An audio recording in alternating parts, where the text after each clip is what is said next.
Liverpool are in talks over Andy Robertson transfer to Tottenham Hotspur.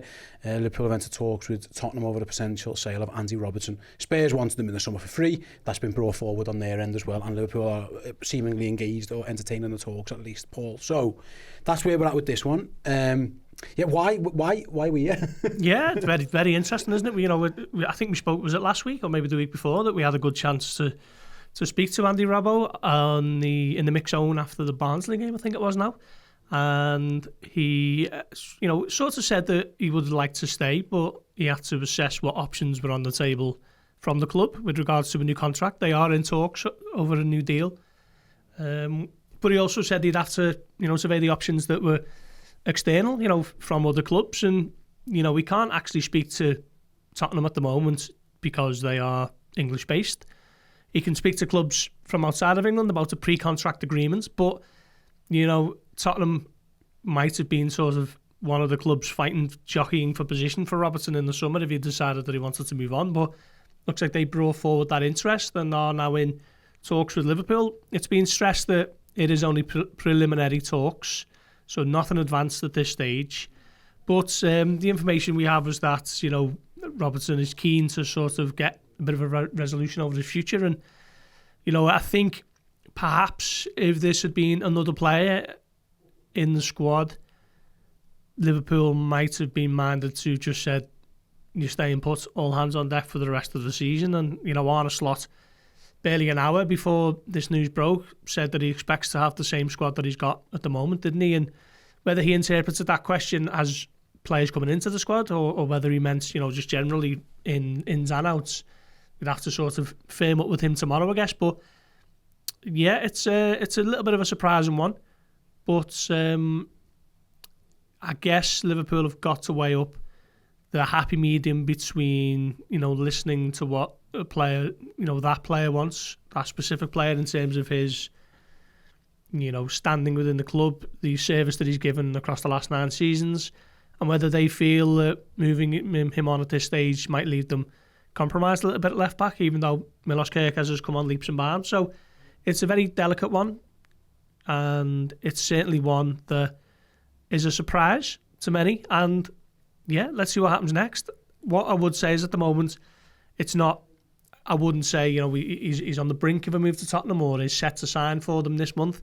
It is very much sort of early doors with this one, and now it's going to be interesting to see which what decision is made between player and the two clubs. It's interesting because it feels like, again, I have to read between lines at the time because you have to at this moment, but like if Andy Robbo had asked, can I have this move, and then Liverpool have to weigh up the difference between the squad and the needs, and then also doing right by Andy Robertson. Obviously, yeah.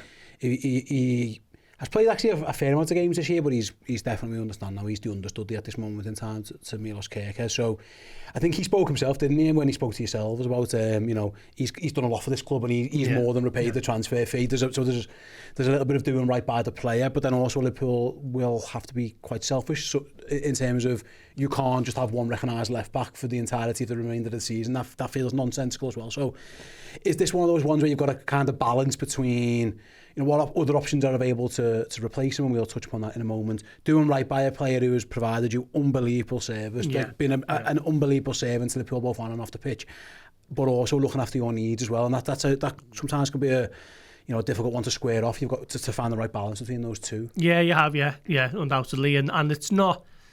This isn't like a sort of everyday player who might have been around for 2 or 3 years. This is a player who they signed for a pittance, really, from Hull City in 2017. He's won the Premier League twice. He's won 2, the Champions League, the Club World Cup, a couple of League Cups and FA Cup in there. So his CV is immense, really. The best left back the club have had certainly since Stevie Nicholls' days. Going back up 30 years or so. So this is not someone who, perhaps is in that bracket where you want to give him a bit more sort of, what's the phrase? You don't want to end on bad terms, do you? Certainly, you don't want to upset him. Have a player who's unhappy because he's the vice captain as well. And he's such an important part of the makeup behind the scenes as well. So it's an awkward one for Liverpool, really. I think ideally they keep him for the rest of the season and then see what can happen with regards to a new contract. But if he feels that he wants to play, he's got a World Cup coming up with Scotland, which he's moved heaven and earth to get to. Their first one since 1998. He'll want to be in the best possible shape coming into that tournament. So there's a lot of factors to consider here. It's not as simple as just saying, well, you're not going because we're a little bit short at left back. That's not quite how it works, particularly when it's a player who's given unbelievable service, like you say, for 9 seasons. So, a very delicate situation. And I have to be honest, I think, Robertson said that the passing of Diogo Jota didn't sort of impact his decision to stay in the summer, but had that not happened, there might have been a world where he moved on in the summer, mightn't he? We see the writing on the wall a little bit with Kirkes coming in, who's 10 years younger than him, who was now the last sort of 2 weeks in the best form of his early Liverpool career. Yep. So I think maybe, is he thinking that he has to move on to get some game time at what would be a fantastic club in its own right, to Tottenham. So a lot of moving parts to this, and it's going to be fascinating, really, in the next sort of week or so, how it lands. I hope he stays, but Liverpool will be respectful over his wishes, and the fact that Tottenham are in talks with Liverpool might suggest that there's been some sort of quiet little thumbs up behind the scenes. It's interesting because on that, there's a school of thought which just says, business-wise, if someone comes in with an offer for a player who is out of contract in the summer, it makes perfect sense. However, we saw Liverpool reject that exact offer from Real Madrid. Trent was going to leave for nothing, and Real Madrid came in the January with money, and Liverpool decided, no, we're going to keep Alexander-Arnold. It's a different situation because Trent was the first choice right back, and obviously Andy Robertson at this point is a backup. But again, and we don't know where Alexander-Arnold was at in January, but my guess is he probably knew he was going to Madrid. But obviously, had he stayed and become a Premier League winner, which he did, it is a little bit different. But yeah, it just feels like I can't imagine a world, and maybe I'm wrong, and maybe I'm being naive, where Liverpool are pushing Andy Robertson out the door just for a few quid. My guess would be, Paul, this is probably coming from him as I wish of this. And there's a club there who have got injuries, so I'm probably going to play. At least in the short term, they've lost a couple of lads at left back. Maybe there's more opportunity to play. There's a World Cup on the horizon. It's a good move for him. At 31 to secure his future on a couple more years deal rather than going into the uncertainty of being a free agent. Am I reading that right? That this is probably more from the Robertson camp wanting the move rather than Liverpool going, see you later, Andy? Yeah, I think Liverpool have, like I say, I think had it not been Robertson and their relationship that's been forged over the best part of a decade now, I think they would probably have told player A no. But the fact that it is him, they are, open to discussions with Tottenham, which are ongoing at the moment. So, let's, it reminds me a little bit of the Jordan Henderson situation where, a player who'd been an unbelievable player for so long at the club had been told that he wasn't going to be playing anywhere near as much as he would have liked. And they've assessed the options elsewhere, and okay, I'd suggest moving to Tottenham is probably more glamorous than, move to the sort of mid-table in the Saudi Pro League. But there is a little bit of a similarities between these two situations, certainly in my eyes. So, yeah, let's see what happens. I don't think Liverpool are going to be able to replace him as a, backup left back with as much quality, as experience, as know-how, as importance behind the scenes for the culture that's been established, since Jurgen Klopp's time, really. So for Liverpool, the best course of action would be to keep him. But if he would like to sort of survey his options at this stage, then that could lead to a bit of a cut price move, which, would leave Liverpool short, and then they'd have to act. But, at the moment, I guess it's a case of seeing what might be on offer from Tottenham before any decision's made. Yeah, absolutely. On that then, on Liverpool have to act, is the acting bringing Kostas Tsimikas back from Roma? Obviously, we spoke last week, actually, it was interesting. It was actually framed the other way of, it would be a really good idea to keep Andy Robertson for another year because you never want to buy backups. It's dead hard to do. Yeah. And you end up spending a bit of money on a lad who's hardly ever going to play. But if they are now going to let him go, which again, we don't know for certain yet, but it feels like it might be heading towards that way. There was reports earlier in the week that Roma wouldn't quite mind letting Tsimikas go. For what it's worth, he hasn't played a lot there either. No. And when he has played, it's often been more as a left midfielder per se. But I mean, that in theory, makes sense for everybody.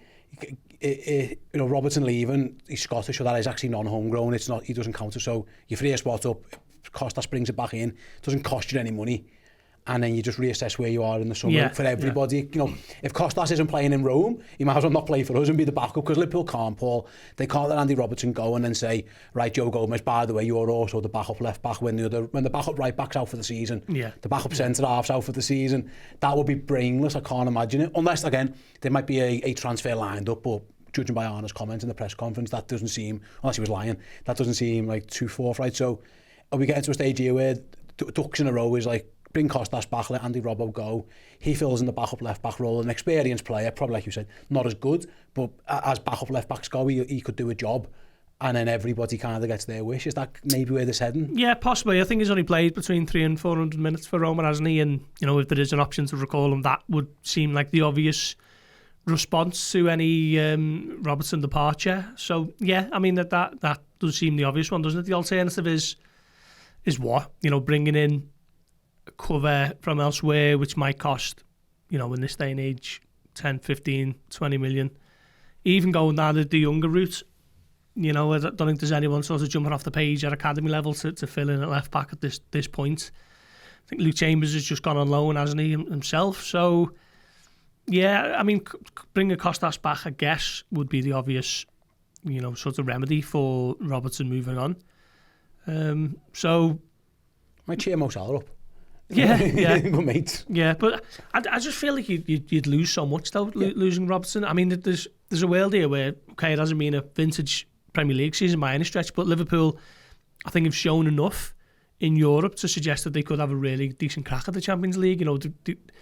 They've kept clean sheets at Inter, kept clean sheets at Marseille, they've beaten Real Madrid, Atletico Madrid, they battered Frankfurt. So they've shown enough to suggest that over two legs, they could really go far in the Champions League. Now, you might need Robertson for a quarter-final away for 25 minutes, for half an hour, whatever it may be. Kirkhead could pick up a knock, he might need the rest, whatever it may be. So, I still think Robertson has a lot to give as a Liverpool player. Depends, yeah. So, my hope would be that he stays, but I guess it's on him and how much he feels he will play between now and the end of the season. There's still an FA Cup campaign, obviously no League Cup, but at the moment, Kirkhead is in a really good moment, as a manager might say, and Robertson doesn't look like he's sort of drifting further away from the first team since he was playing 4 in a row around November time. So yeah, I guess a lot of it is on what he wants, and that is why Liverpool have, you may be able to say it's reluctantly open talks with Tottenham over that deal. So let's see what is on the table at this stage. Yeah, it's worth mentioning, like I say, because often on the field, I don't know, I haven't seen enough of Timmerhas this year to know exactly where the levels are, to be truthful.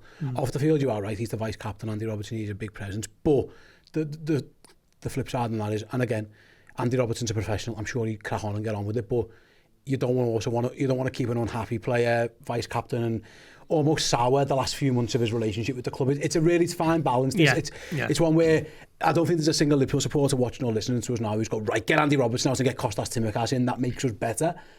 But football isn't as black and white, really, is it? There are a lot of grey areas, there's a lot of humanity, a lot of personality in it, and that's where it is a difficult decision. If Andy Robbo goes, please let me go to Tottenham, they said I can play some games, I've got a World Cup coming up, and I've done everything for you guys, I've ran through brick walls. He said the other day, didn't he? He's played 30% fit. Yeah. He's done all this for the football club. I can see, because I doubt Arne Slot, Richard Hughes, Michael Edwards was like, right, let's get rid of Andy Robbo and bring Costas in, that'll make us better. But sometimes football is more than that, and these relationships do matter in these regards. No, as well. they do. You're 100% spot on. You look at someone like Roy Keane, who's the iconic Manchester United captain of the Premier League era, and he doesn't really speak that fondly about Manchester United because of how his exit was handled, and you don't really want to do that to a player who, like you say, has given you absolutely everything, who is, for many Liverpool supporters, the greatest left back that they've ever seen, because of, like I say, he has been the best one, certainly in the Premier League era. So it's tough, I think the way players' exits are handled, there's a lot to be said for doing it the right way and ending things on amicable terms and properly and making sure you know everyone does right by each other, and then you are a legend of the club and you're welcome back in, you know, when your playing career's over. So it's not as easy as just sort of saying, oh, well, we're a bit stretched there, some know. But by the same token, I guess Liverpool can't just be like, you know, okay, you want to go off, you go for nothing. Because I seem, it's going back to that Henderson move, I think Etafak was trying to get him for nothing at the time, based on a feeling that Liverpool would be happy to allow him to leave based on a relationship, which didn't quite work out. And then in the end, you had a bit of a sort of halfway house where he goes for 10 to 12 million or whatever it was, and is sort of shuttled out the back door. I think Robertson deserves better than that to be a, you know, similar story for how his eventual exit is handled, whether it's, you know, this summer, next summer, or next week. But yeah, there is something to be said for how you sort of engineer a departure of a legendary player like that. No, absolutely, you're absolutely spot on. Yeah, so as I say, it's about 20:01 now. That's where we're up to on that one. That was if you're watching this by the way on the YouTube clip or the free clip, then head on over to Redmen Plus app right now for the remainder of the show. We're going to continue talking on about the likes of Szoboszlai and a few other bits and bobs as well. So yeah, cheers all you guys. That was a clip from Journo Insight. To check out the whole show, simply download the Redmen Plus app or click the link in the description.